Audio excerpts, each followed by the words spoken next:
ऐ सपना, माझ्या हरी पण एक सेल्फी घे ना. हट र आयफोन घेऊन मागला तर नाही ना इकडं.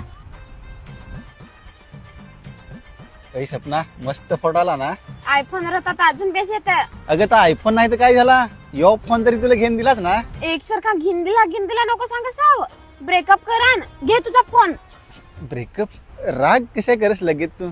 घे ना तुझा तर यो फोन. पण मी काय सांगे सपना, चल ना आपले लगीन करू. लगीन प्रेम तुम्ही तुवरच करत आहो, ही तर 100% खरी गोष्ट आहे. पण लगीन तुम्ही ते घरा करन जे घर आम्ही राणी बनवून. असे घरा काय तिकडे मला काम नाही करायला लागेल. अगं तर तू काय करायला टेन्शन घेस. आमच्या घरात 20-30 तर नोकरच हा. हा ना, एक कॉलेज ते कॉलेज जाया आम्ही गाडी घेऊन जाऊ ना. शेतावर जाय तर बासने हेलिकॉप्टर आणून ठेवलेला आहे. हेलिकॉप्टर हा.